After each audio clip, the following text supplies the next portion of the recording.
Funding for Shaperillis is provided by Surfshark VPN, the sponsor of today's video. Well, I didn't think I would have time to get one more director ranking in before the end of the year. But lo and behold, the second highest grossing director of all time just so happens to only have made 9 films. Yeah, I've got time. James Cameron, the undisputed king of the box office, director of the first, third, and fourth highest grossing films of all time. Often hailed as a visionary director who pushes the boundaries of special effects in so many of his movies, as well as the boundaries of a safe and stress-free work environment. Yeah, he's a bit notorious as an extremely hard director to work with. Plus, I guess he joined the board of an AI company.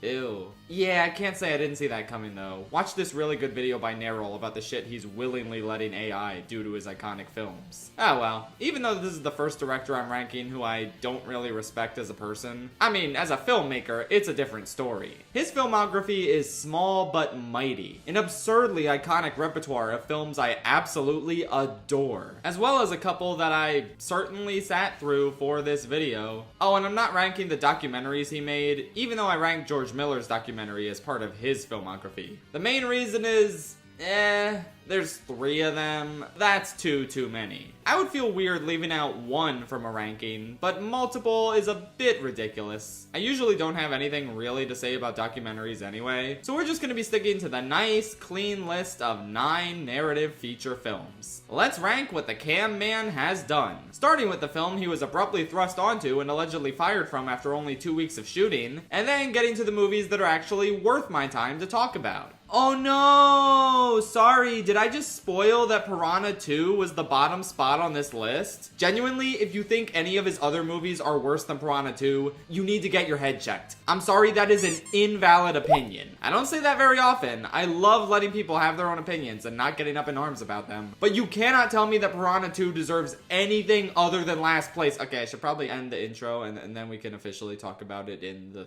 the thing. Just play the jingle now. Disappointment in the game of life. So we have this little tradition on Saturday nights in a Discord server with my friends called Wheel Night. We basically scoured Tubi for as many hilarious, so bad it's good looking movies we could find. Put them all on a virtual wheel, and then we spin that wheel to determine what hopefully enjoyable garbage we'll be feasting on each night. And by sheer coincidence, right after I first committed to doing a James Cameron ranking, which included the rather infamous and not at all beloved Piranha 2: The Spawning, wouldn't you know it, the wheel landed on the original Piranha movie that I probably wasn't gonna check out otherwise, seeing as James Cameron didn't direct it. Sorry, I don't respect the Piranha franchise like I respect the Babe franchise, unfortunately. Oh well, now that I've seen them both, I can briefly say that Piranha 1 is not too bad. I thought it was kind of a fun little B-movie with some good humor and cute creature effects. It's not anything great, but I thought it was fine. Piranha 2, on the other hand, oh man, is this a shitload of ass. I would have accepted an unabashedly terrible movie that leans into the corniness and delivers something enjoyable. But the true tragedy of Piranha 2: The Spawning is that it's just really boring. The first movie felt like it went in loonier directions and had some pretty funny moments on occasion.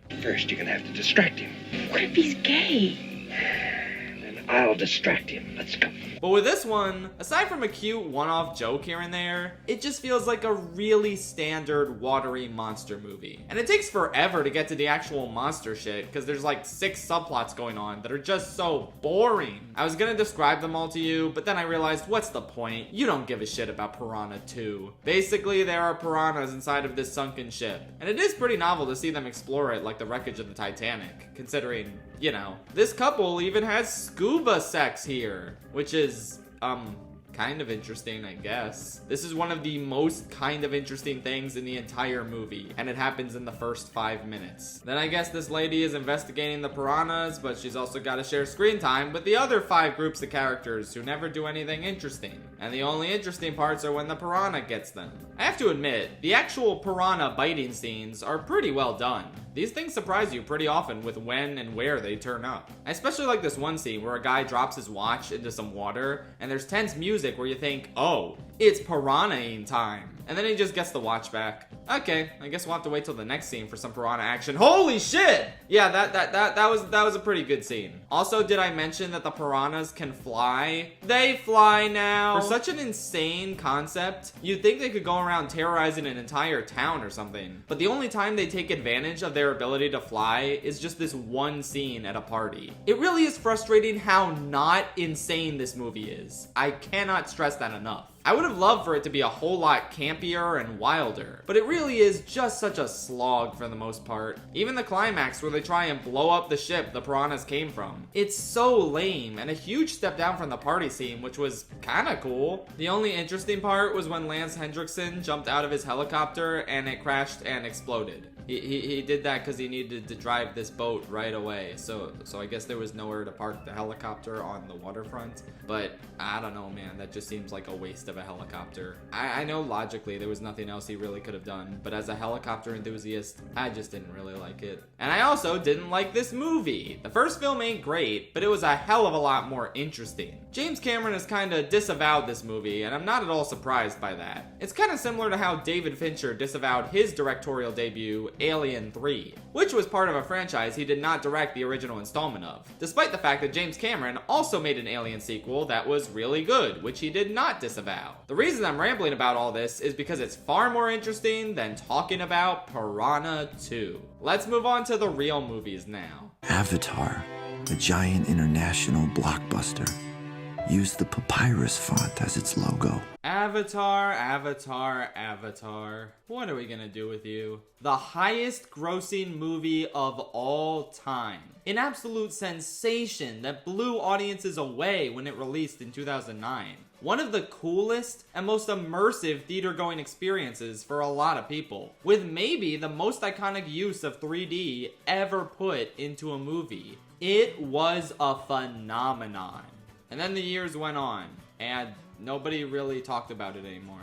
And then around, I don't even know, 2017, 2018-ish, I think, we started getting memes that went like, hey, remember Avatar? The highest grossing movie of all time? Can you name a single character or line of dialogue from the movie? And that kind of became the dominant discussion about Avatar. Its lack of real cultural staying power.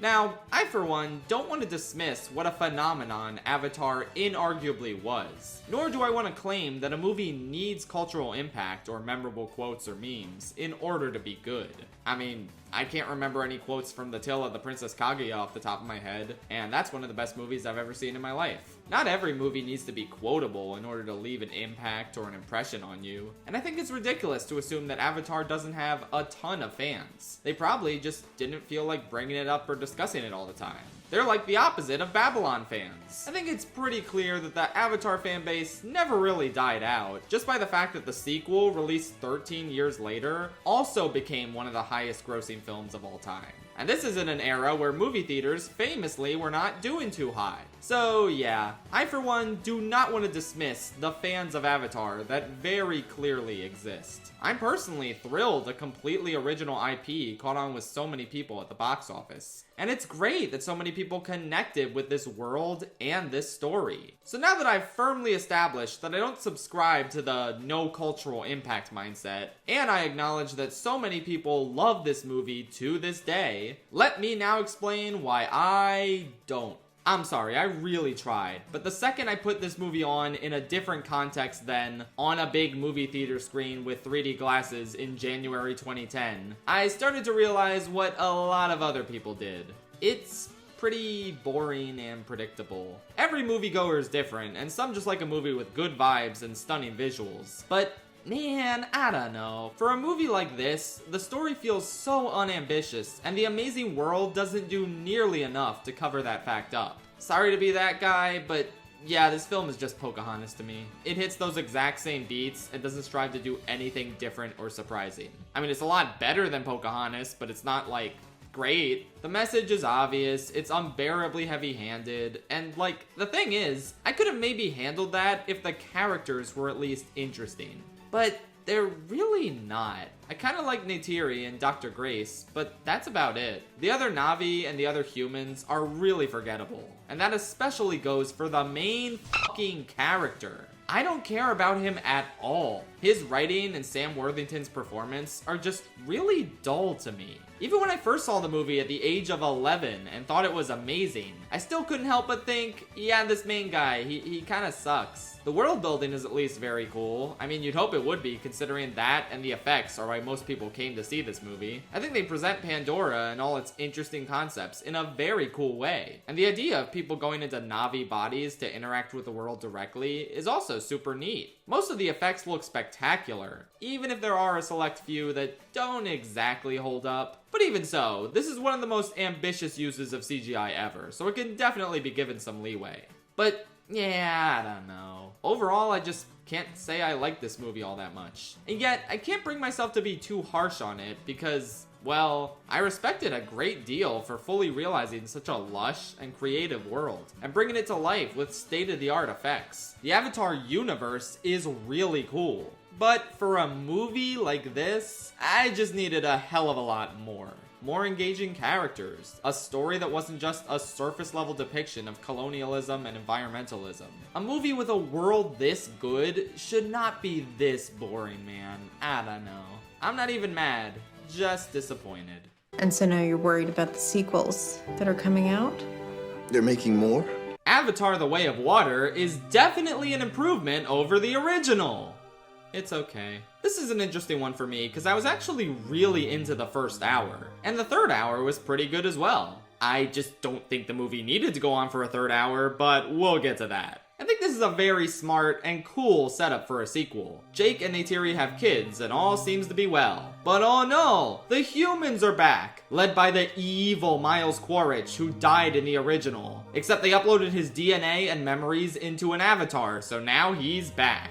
I mean, he's not a villain I really liked all that much and needed to see more of, but I think the way they go about bringing him back is such a cool sci-fi concept that I don't mind. I think he's probably more effective and memorable here than he was in the original. Plus, we find out his human son was left behind on Pandora, and he basically becomes like another kid to Jake and Neytiri. That's pretty cool too. His name is Spider, and I think that's funny. Oh, plus Sigourney Weaver plays the teenage daughter of her character from the previous movie, who was mysteriously born despite the mother's death in the previous film and with no knowledge of who the father was, and it is never explained throughout the rest of this film. That is so bonkers and unnecessary, but damn does it work. I couldn't even tell that was a 75-year-old lady playing a teenager. The magic of visual effects strikes yet again.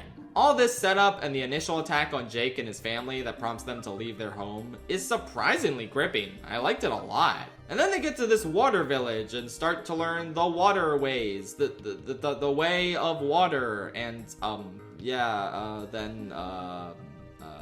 I'm sorry, I got bored again. The thing about all this downtime is that I would have been all for it if the characters were interesting. But once again, none of them stuck out to me. Except for the Sigourney Weaver kid. I was kind of intrigued by her seeking out and trying to form a connection with her mother. But guess I gotta wait till the third movie for that payoff. I don't know. The other kids, there's a little one. She doesn't really add anything. The one who probably gets the most focus is the boy who forms a connection with this whale. I mean, it was kind of cool and visually striking, but I don't know, still not all that interesting. I feel like I've seen this sort of plotline a million times in a million other movies. And then there was the older boy. I don't remember anything he did until the third act, which, yeah, that was a really good scene. But it's also really, really sad that that's the only thing I remember about him. Speaking of not having anything interesting until the third act, Neytiri, wife of Jake Sully, the deuteragonist of the first movie, remember her? Yeah, she's basically pointless throughout the entire first 2.5 hours of this 3-hour movie. She shoots a couple guys with arrows, and she has this one interesting scene with Spider towards the end. Considering she's one of the only characters from the first movie I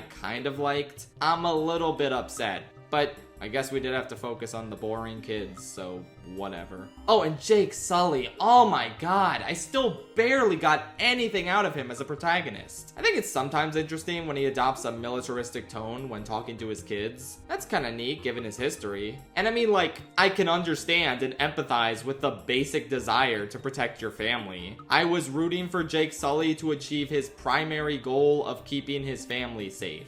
That doesn't really mean I think he's a gripping protagonist to follow. I think the biggest missed opportunity in this film, however, has to be the relationship between Quaritch and Spider, their father and estranged son. And early in the film, Quaritch captures Spider and forces him to be his personal translator and help acclimate him and his crew to being Na'vi. I thought the movie was setting this up as a really interesting opportunity to contrast how Quaritch acts like a father versus how Jake acts like a father. But, they don't really do that. Quaritch and Spider barely share any scenes together in the middle chunk of the movie. And it seems like Spider is starting to warm up to the idea of helping him, even though I don't know why. Cause it's his blood father, I guess? Then Quaritch starts threatening to murder innocent Na'vi, and Spider seems entirely shocked by this. I just don't get what this kid's deal is. He's really underwritten, and so is his bond with his dad. There are some interesting scenes between them in the climax that would have been a lot more impactful and earned if their relationship felt real and well developed.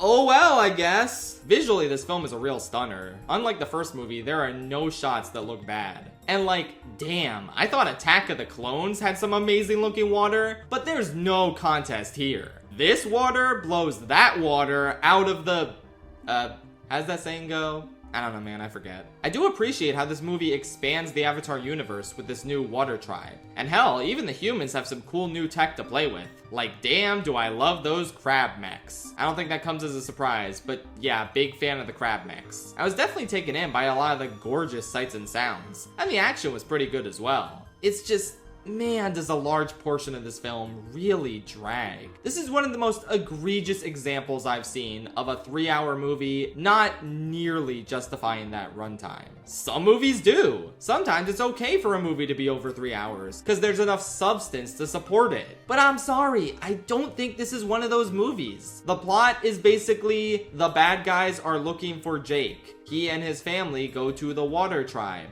The bad guys find him at the Water Tribe. They fight. Obviously, there's a little bit more to it than that, but that's pretty much the broad strokes. And I don't think it's a plot that necessarily deserves to be stretched out for that long. If the characters or the world building were just extremely interesting and kept my attention throughout, then okay, I wouldn't mind the basic plot. But the characters are just so standard and unengaging. And the world building is cool, but not incredible. Not the sort of thing I've never seen before that makes this movie worth watching on its own. I think it's an okay movie, certainly an improvement over the original, but I am not lining up to watch Avatar 3 on opening night. I'm glad James Cameron is doing what he loves right now. He's pretty much gonna spend the rest of his life making Avatar sequels. And if that's what makes him happy, then that's great, and we shouldn't take that away from him. But man, do I miss 80s and 90s James Cameron. The guy who put out a consistent output of absolute bangers that didn't take a literal decade to make. Titanic is the third most recent movie he's ever made, and it came out in 1997.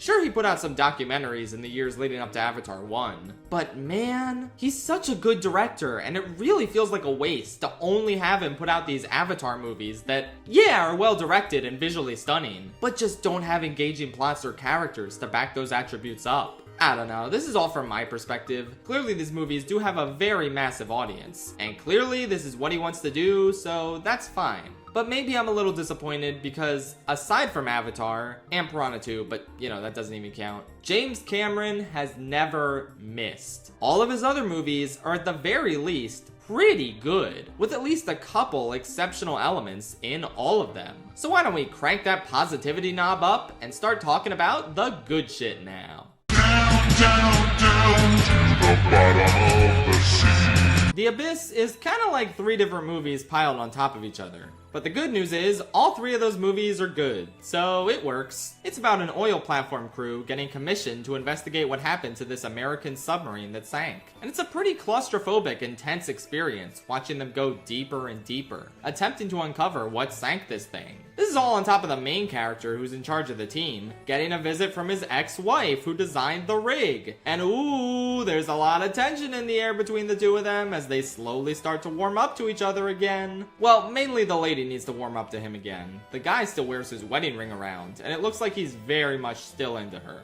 Can you tell James Cameron was going through a divorce when he made this? Okay, so far this seems like a pretty normal movie. But we mustn't forget that Michael Biehn plays the evil Freddie Mercury looking SWAT team guy. and he's going crazy from underwater sickness. He joined the team in order to retrieve a nuclear warhead from the wreck of the submarine. I mean, after all, they had to beat the Soviets to salvage it because, surprise, this is also a movie about the Cold War. That's not really touched on all that much, but yeah, that's another part of the movie. Okay, you know what? All of this works so far. It all kind of makes sense together. So anyway, what is Freddie Mercury doing with that missile? Well, obviously, he wants to shoot it at the aliens. Oh, what's the matter? You seem surprised. Did I neglect to mention the aliens? Because there are aliens in this movie, and they are all mad that we're fighting. You see, they watch our TV, and so they know about the Cold War, and it makes them upset, so they cause tidal waves to try and kill us. You know, any one of these things would have made for a really compelling movie. You could center it on the terror of this unknown abyss, and the characters simply trying to survive it and find a way to escape. There's one line where the lady says they only have 12 hours of oxygen left, and in a few hours it's gonna be freezing in here. And I was like, damn, that sounds like a scary situation. They don't really follow that up though, because we gotta have time to have an epic submarine battle with Freddie Mercury. You could flesh this aspect of the movie out too, and have it be a much more potent allegory about the paranoia of the Cold War. But it just feels underdeveloped as is. And then of course, nothing in this movie is more underdeveloped than the aliens. I was pretty dazzled by the admittedly dated, yet nonetheless visually stimulating special effects in the ending sequence. I also felt like they were wildly out of place compared to the rest of the movie. I don't know, man. This movie would have been fine without aliens in it. It just feels like an unnecessary element to throw onto the already pretty strong pile you got here. The ending sequence reminded me of films like 2001: A Space Odyssey or Close Encounters of the Third Kind, but like, not as good. Not only because the supernatural elements fit the general tone of those movies better, but because this does feel a little out of nowhere. With that said, even if this movie is pretty overstuffed, I think most of it is generally really good. I really enjoy the characters. I think they've all got great camaraderie, and they're all pretty likable on their own as well. The emotional core with a divorced couple slowly growing to care for each other again. I mean, yeah, it's transparently fantasy wish fulfillment on James Cameron's part, but damn it, maybe because of that, this movie has a really good heart to it. I think their scenes are sweet, and I love how they both save each other's lives in really tense and gripping sequences. The villain is okay, kinda boring considering his motivation is mainly just, he's gone crazy, ooh. But he's a solid source of tension, and the sub-battle against him was pretty cool. And for what it is, the alien stuff was pretty neat as well. Didn't really need to be there, or should have been expanded on, but it worked well enough. Overall, this is a movie I liked, but I might have loved it if it had a little bit less going on. Still worth a watch. And like, if this is one of your weaker movies, then that's a sign of a damn good filmography. I'm the spy. What? True Lies is a fun action comedy. Probably the silliest movie James Cameron has ever made. Arnold Schwarzenegger is back. Not as a killer robot this time, but instead as a super cool spy. After a couple of fun and incredibly well made and exciting action scenes, he begins to suspect that his wife is cheating on him. Oh no! So he diverts spy network resources to figure out who the guy she's cheating on him with is, and tries to freak them out. Okay, even though I was more into the straight up spy stuff, I have to admit this is a very funny concept, with some very funny visuals attached. The thing is though, he finds out she wasn't really cheating on him and it was more of a misunderstanding, and you would think it would end there, but instead he keeps her on the hook and abuses his spy network to force her to pretend to be a spy and do all sorts of sexy dances in front of what she thinks is a stranger they need to take down, but in actuality it's just him. I don't know, man. That's not, like, fun. It feels like she's really traumatized from being in these, from her perspective, life or death scenarios that he's putting her through. And obviously there's the whole irony of him being mad that she lied to him, even though he's a goddamn spy and she doesn't know. So where does he get the gall? I wouldn't have minded all this if it led to some actual consequences, either by her not wanting to remain married to him, or his spy boss getting mad at him for wasting all these resources and excommunicating him or something. Guess which one of these things happens? That's right, neither. It all just comes across as a weird male fantasy power play sort of thing. And I can understand Jamie Lee Curtis's character not expressing how upset she is when they're in actual life or death scenarios. You know, obviously there's more important things to worry about. But afterwards, it seems like she just completely forgot about him manipulating her. Hell, I don't think she ever found out what was going on there at all. I don't know, man. It's just weird. It leaves a bit of a sour taste in my mouth, and I didn't really want the two of them to stay together. This movie definitely gives off a the writer-director has been divorced 4 times sort of vibe. There are some other issues, like, as you might expect out of a 90s gung-ho American action movie, it's not great with portraying Arabs. Product of its time for sure, but yeah, pretty damn iffy. Also, the climax of the film revolves around Schwarzenegger's daughter, and it's a little bit harder to care than it should be because she had like 5 minutes of screen time across the rest of the film and doesn't really have much of a character in general. Okay, but aside from all those problems, the movie is rad. It's genuinely very funny a lot of the time, and Cameron really takes advantage of what you can do in a comedic action film. Like Arnold grabs a horse to try and take this guy on a motorcycle down. Already a decently funny concept. Then he starts riding the horse through a hotel, which genuinely made me do that guy sitting up in the chair meme. And then he gets on a damn elevator with the horse. And then the guy drives his motorcycle off the roof of the hotel into the pool of another roof. And Arnold, okay, I won't reveal what he does with the horse, but it was genuinely so damn good. You have no idea. The action in this movie is incredible, man. It's kinetic, it's exciting, and it's hilarious all at once. This movie cost $100 million to make. In fact, it was the first film ever made to cost that much. And you can see the money right there on screen, considering it looks better than, what, 90% of blockbusters that are out today? I like this movie overall. I just don't think it's incredible, and there are definitely some things holding it back for me. But you should watch it for the horse scene. That shit's pretty epic. Alright, now let's take a break, because if you've seen the previous video I released, you'll know that this ranking is part of the Schaff Sandwich 6. An ongoing story arc throughout my 6 ranking videos in these 2 months, where I make a sandwich. Riveting stuff! Last time I acquired the bread. Today I believe I will get lettuce. I don't know where to acquire lettuce, so let me get on this convenient nearby unsinkable ship and maybe I'll find some. Whoo boy, what a luxurious cruise this is that will not end badly. Oh my god, is that the Terminator? Hello, it is me, the Terminator. I need to terminate Sarah Connor, but I accidentally time traveled to London instead of America. I am getting on this ship to go terminate her. Wow, that's crazy. You know, if I were you, I would have just stayed put and watched TV. You can watch anything in the world from anywhere, you know. Oh really? How do you do that? With Surfshark VPN, the sponsor of today's video. You can use it to trick your browser into thinking you're in another country, thus allowing you to access exclusive Netflix or Disney Plus content you couldn't get otherwise. No need for boat travel anymore. It's completely useless thanks to this feature of Surfshark. Plus, you can use its Surfshark alert system to get alerts anytime your email address or password is compromised. Surfshark Alert scans various databases of leaked information and notifies its users if their data is found so they can take action, which is an absolutely invaluable feature. Surfshark is also totally unlimited, meaning you can use it on as many devices as you like, even all at the same time. No other VPN allows this. Now with Black Friday coming up, we've got an ultra special limited time deal for you. Go to surfshark.deal/Rillis and enter promo code Rillis for 4 extra months of Surfshark at an unbeatable price. This offer is only available until January 1st and it won't come around again. It's an amazing deal, and it's even better because it comes with a 30-day money-back guarantee. So if you're not satisfied, you can cancel during those 30 days and get your money back. If you're looking for a great VPN, there's no reason not to give Surfshark a try. Once again, head to surfshark.deal/Rillis and enter the promo code Rillis. Have a great time with Surfshark VPN. Wow, that sounds pretty chill. Maybe I should do it. Oh no, iceberg ahead! Whoa, that's not good. Hey, you're a Terminator, right? Can you like terminate the iceberg for me? Yeah, sure, I don't know, why not? Pew! I have reverted it to its primordial form. Of course! You turned the iceberg into iceberg lettuce! Awesome! That's exactly what I needed for the sandwich I'm making!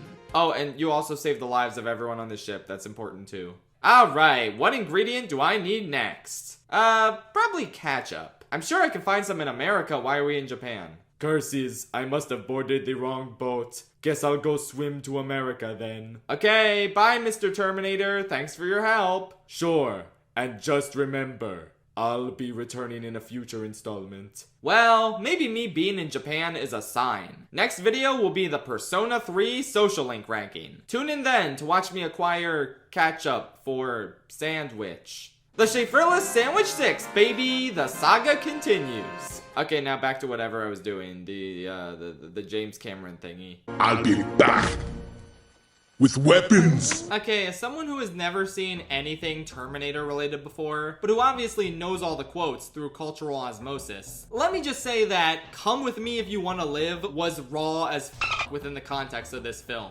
I perfectly understand why that became such a sensation. I'll be back. I don't really get. Like, yeah, it's funny, but it's not even like the funniest line in the movie, and I doubt I would even remember it if other people didn't make the line famous. Sorry for not understanding the cinematic brilliance of this moment, but you'll probably be at least pleased to know that overall, I think The Terminator is a great film. It just oozes 80s charm, both in its more normal visuals and its crazy sci-fi effects. It's such a clever concept, positioning a machine-led nuclear war in the background, and centering the narrative on a cyborg going back in time to 1984 to get Sarah Connor off the menu. Such a cool narrative choice that also probably kept the budget rather low. But even so, considering this was James Cameron's first real movie, with Piranha 2 being more of a fluke, it looks damn incredible. From the flash-forward dystopia scenes, to the crazy car chases, to that sick stop motion on the Terminator at the end. See, that's the great thing about stop motion. Even though the effect obviously looks dated and unrealistic today, old-timey stop motion like that is still so uniquely terrifying that I was just as scared of the Terminator in this scene as the film intended.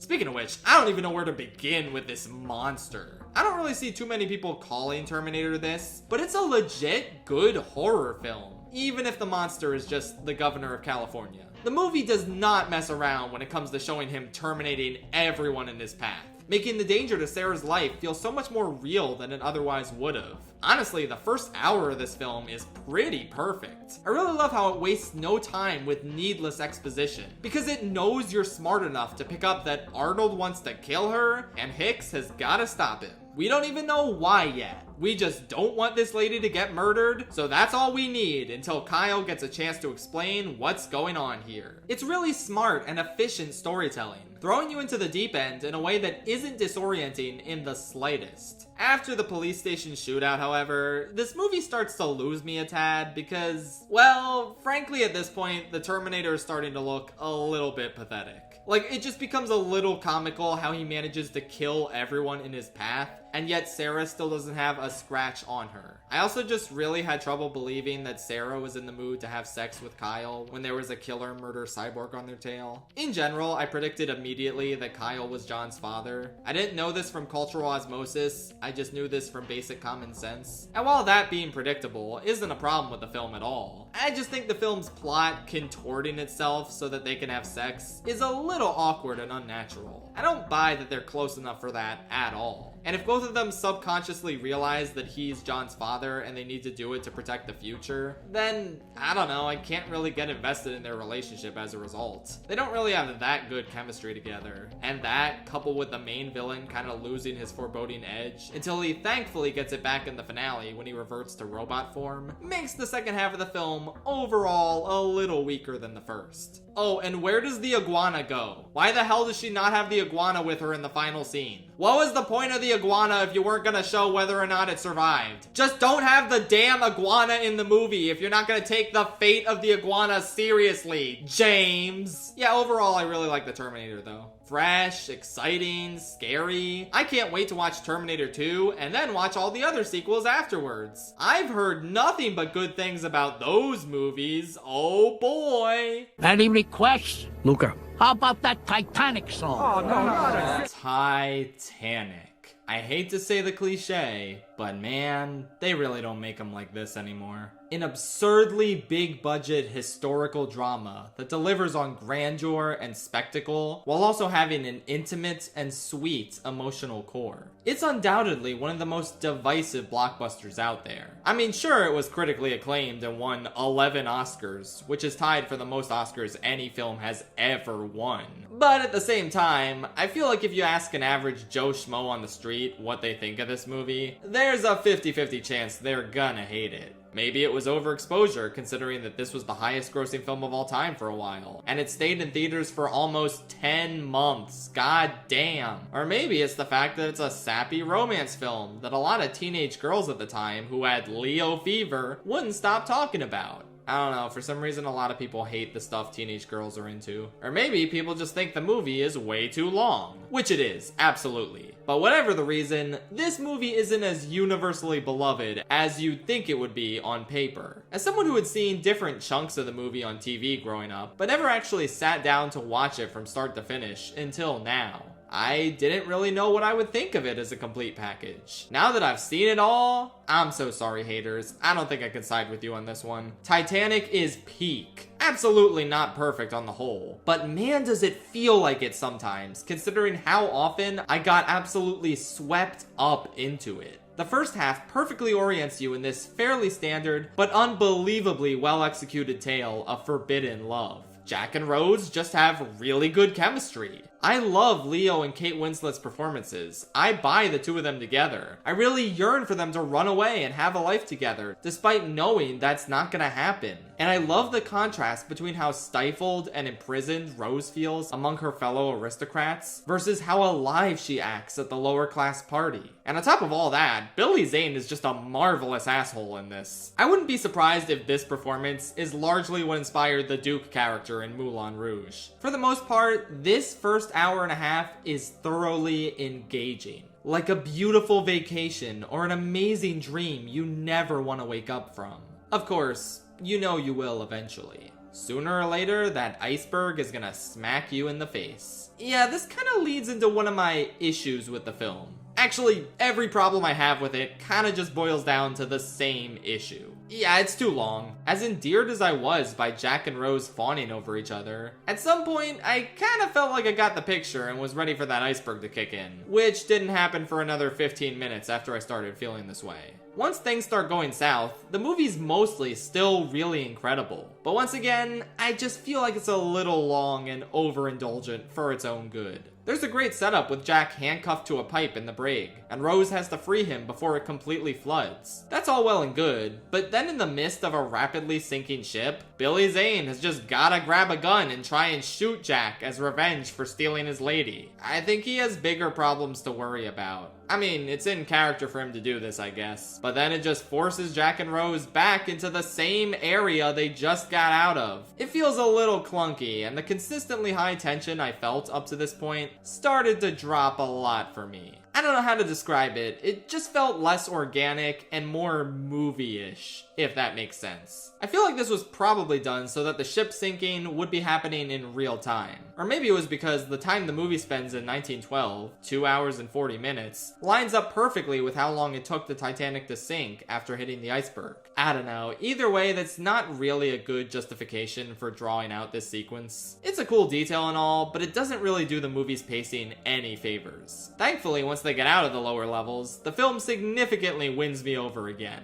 Dude, the part where the ship goes dark and then breaks in half, that evoked, like, the fear of God in me. It felt like the world itself was coming to an end. I honestly can't remember the last time a movie made me feel like that. The shots of the back of the ship also showcase some tremendous scale that fills me with terror and dread. And of course, I can't help but get emotional hearing the orchestra's melancholy song, juxtaposed against all the terror unfolding on screen before me. It's kind of insanely hard to deny what an effective movie this is from a directorial standpoint. Everything looks damn great. Okay, I'm pretty sure there were some weird CGI rats in one short shot, but other than that, everything looks great. I couldn't help but marvel at the fact that during every nighttime scene, you can see everything that is going on. That's a crazy innovation. More movies should have that. Oh, and the lighting during some of the sunset scenes when Jack and Rose are on the deck is just heavenly. Man, actual good lighting is such a cool innovation. More movies should have that. Sorry if I'm a little all over the place with this discussion. This is just kind of an overwhelming movie to talk about,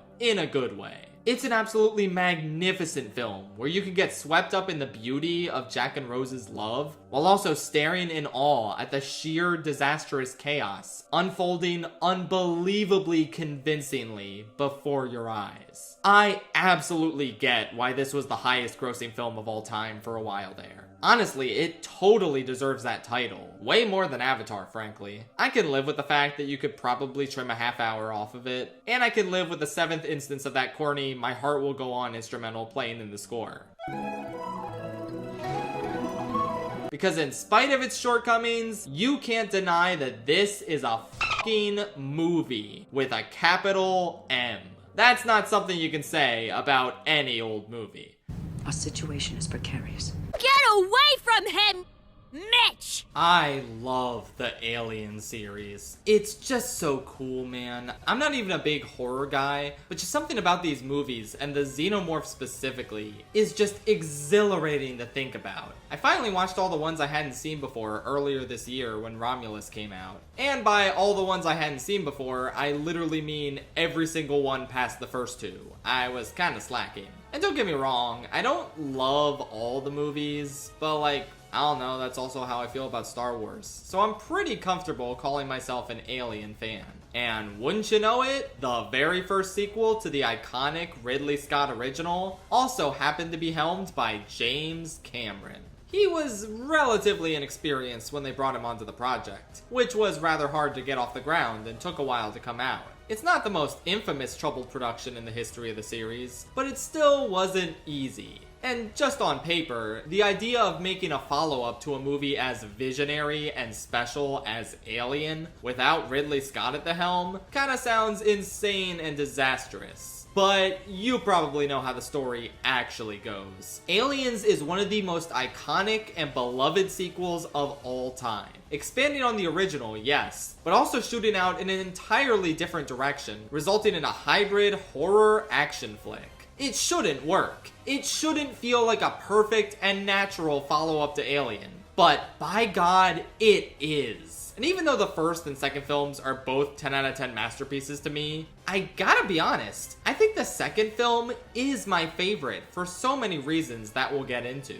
I mean, let's just start with the damn title. Aliens. I'm sorry, that is the most genius sequel title I've ever seen in my life. Even outdoing Madagascar, Escape to Africa. I mean, that just says it all. What if the terrifying, ruthless killer that picked off an entire crew in less than 24 hours was fucking plural? This does kind of feed into an issue a lot of people take with this film in comparison. The Xenomorphs are definitely easier to take down, considering all the weaponry at the protagonist's disposal. I don't know, man. I don't think that douses the terror at all. Yeah, the first film is a bit scarier, but it's still hard to feel safe during this one. The scares come more from the anticipation whenever a group of them approach on the radar. You can see it on everyone's faces, and you're right there with them, just terrified out of your mind. The overwhelming numbers of xenomorphs is more than enough to cancel out how safe the weapons make you feel. That's another thing I really appreciate about this movie. Where the first Alien bathed itself in mystery and eerie suspense as the ship approached the planet, the approach in this movie is filled with gung-ho, militarized confidence. Everyone's joking around, you hear that army music playing. You really start to let your guard down a bit because,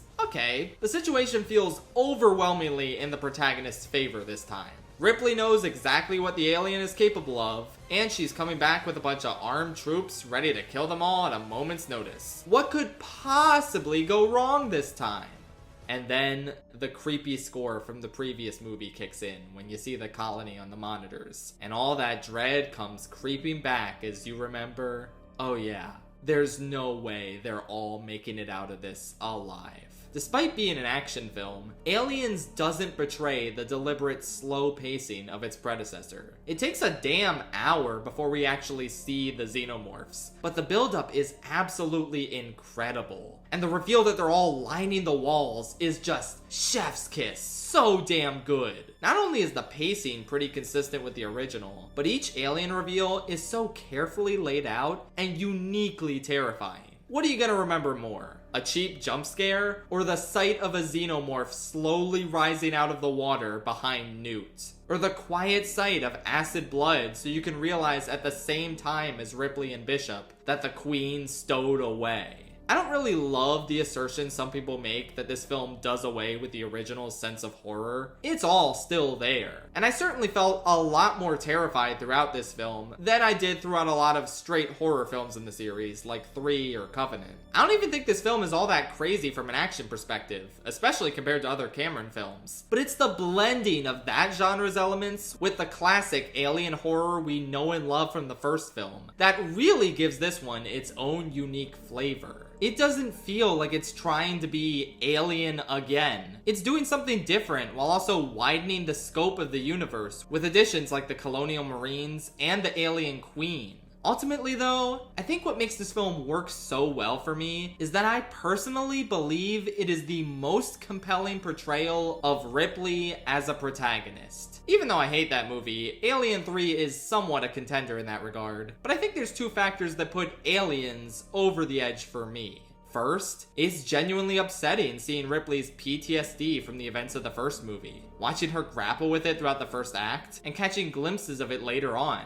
It's pretty effective. And so is her trying to hide it and putting on a brave face for Newt. Oh my god, what a simple yet brilliant addition. A kid to care about and want to see protected who isn't annoying. Dude, when she does the little salute, that's when I knew this was a 5-star movie. Her cryptic dialogue, the fact that she remains traumatized and shell-shocked throughout, that conversation she has when Ripley tucks her into bed and she clinically tells Ripley the doll isn't alive and won't have bad dreams like she will. It's so heartbreaking to see her innocence completely gone as a result of this swarm of monsters. And this scene absolutely stuck with me just as much as all the more intense and scary ones. This is the second factor that makes Ripley's arc in this film work so well for me. It's beautiful seeing her become a surrogate mother to Newt. And they mostly don't beat you over the head with it. Mostly. I don't know if Newt needed to call her mommy at the end, but whatever, I can let it slide. There's just so much great characterization for Ripley here, and it's done through both the writing and the stellar performance. I mean, get this. Sigourney Weaver was nominated for an Oscar for this performance. Yes, for an action, horror, sci-fi sequel. I still can't even process that. Even today, when blockbusters like Mad Max Fury Road or Dune get nominated for Best Picture, it's not like they're getting any acting nominations. This was a mind-boggling, stunning, and entirely deserved achievement for Sigourney and the movie itself.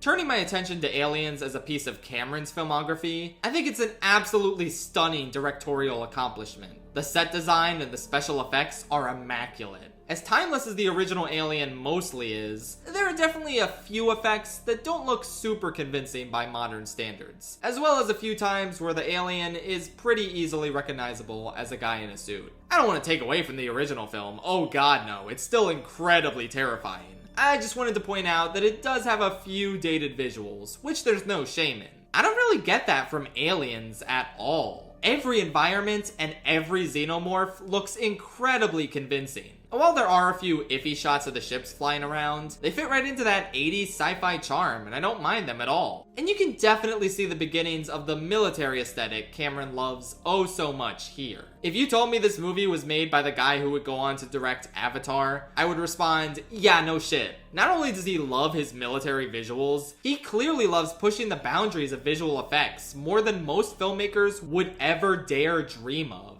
And that's what Aliens feels like. Something that pushes the limits of what the original film was, and dares to ask, what if it was bigger? Not better, obviously that's very subjective, but you simply cannot deny that this is a much bigger film than the first. While a follow-up to Alien so easily could have been a nice, simple retread of the original, that clearly wasn't in the cards for a director with a vision as wide as Cameron's. And the Alien series is undoubtedly all the better for it. It didn't go down as a one-hit wonder franchise. Even though most people agree that the first film is unmatched, it's difficult to argue that this isn't a worthy follow-up. Pulse-pounding, exciting, iconic in every way, almost single-handedly responsible for inspiring the Metroid franchise as we know it. I know this is a somewhat bold claim, but this has gotta be my favorite Alien movie of all time. Going into this, I kind of figured the only possible usurper to Alien's top spot was a pretty famous and acclaimed movie I had never seen before. Terminator 2 Judgment Day. But like, I don't know, I haven't been completely swept up in the hype for universally acclaimed movies every single time. Maybe this one isn't quite gonna be as good as everyone says it is. Oh my god, holy hell, this is insane! What? It was this good? And y'all never told me? Terminator 2 lives up to the hype and then some. It may genuinely be the best sequel I've ever seen in my life, taking everything the first film established and expanding it in exceedingly brilliant ways, amping up the tension exponentially, offering a far stronger emotional core, even better action, a way more intimidating and intense villain. Now this is a damn movie if I've ever seen one. I don't even know where to start, man. I will fully admit that I knew the big twist and how the initial marketing tried to hide it. The fact that this Arnold Terminator is in fact the good guy.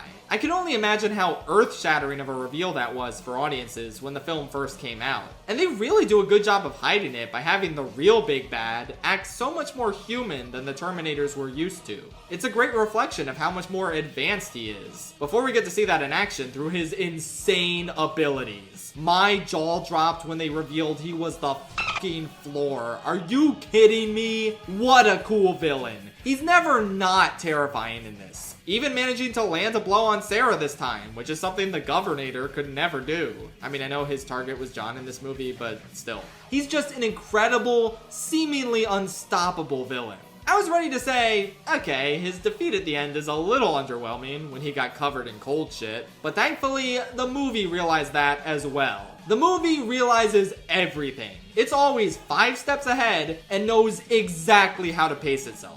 Exactly when to deliver balls to the wall incredible action, and exactly when to take a step back and let the humanity of its main characters take center stage. It was genuinely very sweet seeing John bond with the Terminator, to see this emotionless machine smile for the first time as he becomes a father figure for the young boy.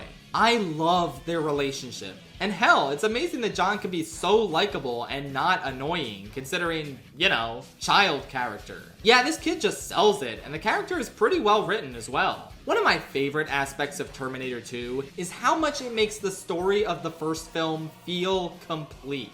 It slots right in and feels like the second half of the narrative by asking such a crucial question about the first film's ending. Is Sarah Connor just going to accept the fate of humanity? She seems pretty content to just raise John and know he'll be the savior that frees humanity from the machine's tyranny in the future. But we could always, wipe that future away. I love that the film established she tried to do this by blowing up a computer factory. I think her mental state when we find her at the beginning of this film makes perfect sense. Like, I love how they really grapple with the fact that she's the only person who knows of humanity's impending demise. That's gonna destroy anyone mentally. And we really get to see just how tormented she's been by that knowledge over the past 10 years. I also just really like that the psychiatrist from the first movie came back in a bigger role. I was not expecting that, and I think he's pretty funny, so that was rather epic.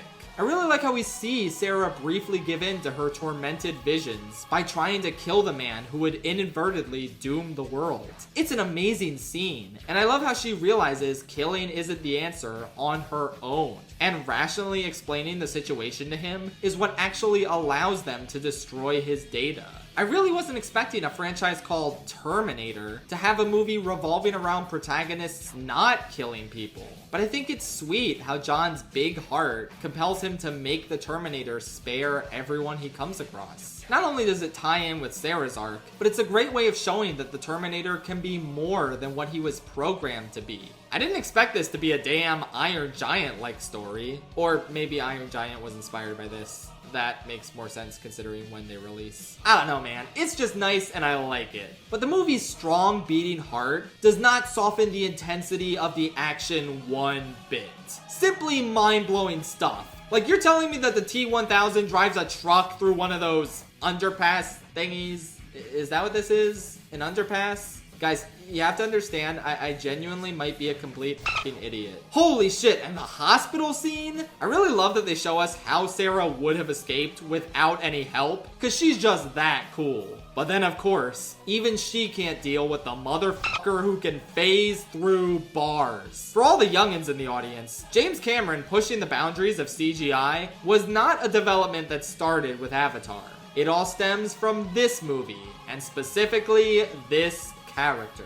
Obviously, it looks dated by modern standards, but who the fuck cares? It still makes this thing look alien and horrifying. And at the time, there had never been anything like this on a movie screen before. And these effects serve the explicit purpose of making this abomination one of the most unstoppable seeming threats I've ever seen in a film. And thankfully, you don't really feel his absence during the middle 45 minutes before the final fight with him, because the focus is turned to the bigger threat that he's a symptom of: Skynet. The tension to destroy all of Dyson's work as quickly as possible to put an end to this once and for all is palpable. And I love that this is the direction the story goes in, because like I said earlier, there really is no reason to submit to the fate we're told is gonna happen in a few years. The fate that the first film didn't really seem too concerned with overturning at the end. Who gives a shit about fate? Let's undo every last possible way the bad future could manifest. No possible stone is left unturned, and I love that. Obviously, I know the series continues on, and I don't know how yet, because I haven't watched those movies, but most people I know say that the story should have ended here, and I can see why. Not only because this just feels impossible to top in terms of its sheer quality, but because this is as conclusive as it gets. I feel fulfilled watching these two movies back to back. Like, this is as perfect closure as you can possibly get for a franchise. Even Aliens, as much as I love it, I mean, you could definitely continue the story from where it left off. I don't like the way Alien 3 did it, but in theory there was more of Ripley's story to tell. But this is just perfect. Perfect movie, perfect sequel, perfect conclusion. I honestly don't have anything bad to say about Terminator 2. This is one of the best movies I've ever seen in my life. And without a doubt, my absolute favorite James Cameron movie. So yeah, that's James Cameron. A mostly great filmography with a lot of water, a lot of military, some aliens, piranha shit was in there at some point. Yeah, it's good stuff. It seems like we're just gonna get nothing but Avatar sequels from him for the rest of his life, which is a good or bad thing depending on who you ask. As for me, no comments. But I think he's left us with an amazing cinematic legacy to look back on. You absolutely owe it to yourself to check out The Terminators, Titanic, Aliens, and, yeah, you know, the other ones too. Except Piranha 2. I'm pretty confident you can go the rest of your life without watching that movie.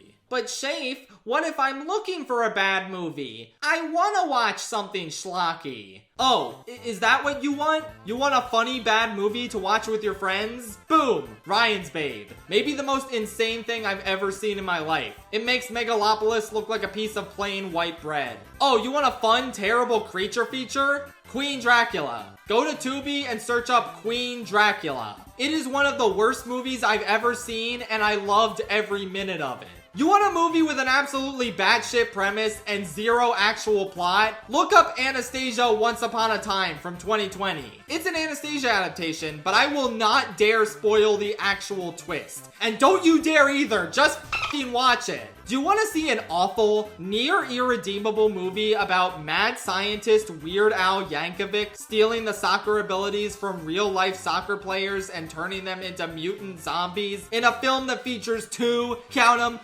references to John Carpenter's The Thing? Throw on the soccer football movie. You will be disappointed. Ever wanted to see a movie about a rebellious teenage girl befriending a literal dictator played by Michael Caine? Boom, Dear Dictator. I could go on. And I will. Dinosaur Hotel, Dinosaur Hotel 2, Dinosaur Hotel 3. They are exactly what they sound like, except they are also kind of Squid Games. The first movie has the worst child acting I've ever seen in my life. It's incredible. Bad CGI Sharks is a movie with bad CGI sharks and they attack people. It's corny and fun, but not quite as awful as Sky Sharks, which is a movie where there are sharks in the sky and it's actually kind of boring, but the opening tricked me because it's the best opening in cinematic history. Seriously, you can just watch the opening of this movie and then you can turn it off. Roller Gator, baby! I'm just gonna read you the synopsis of this one on Letterboxd. A young teenage girl tries to help a small, purple-colored, jive-talking alligator escape from the clutches of a greedy carnival owner, as well as an assortment of various characters so he can be reunited with his owner. You know, that's a pretty decent synopsis, but it fails to mention that there is also a ninja in this. God, I love the smell of cinema. Okay, Chud is kind of boring, but Chud 2, Bud the Chud is one of the funniest movies I've ever seen in my life. Keep in mind that it's still a bad movie, but it's also one of my favorite movies ever, maybe. Oh, baby, it's Nuki! I'm pretty sure Red Letter Media burned a bunch of VHS copies of this movie or something. And however many they burned, it wasn't enough. This is such a bad movie. I genuinely started crying at the end because it was so bad. This is the only movie in history I have ever done that for. Not even Surf's Up 2 will listen to that reaction from me. Not even Ha! Not even Megamind versus the fucking Doom Syndicate. Nuki is on an entirely other fucking level.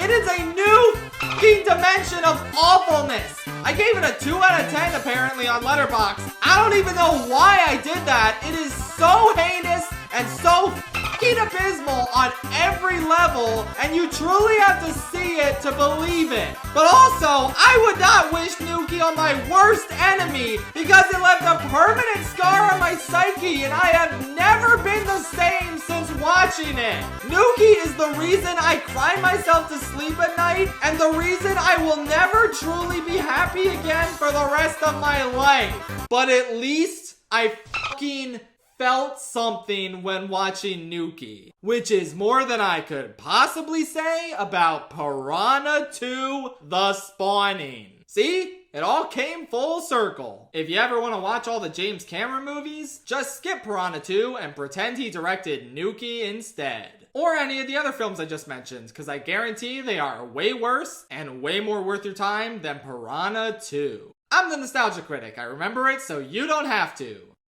Wait, no I'm not. I think I might have genuinely lost my fucking mind.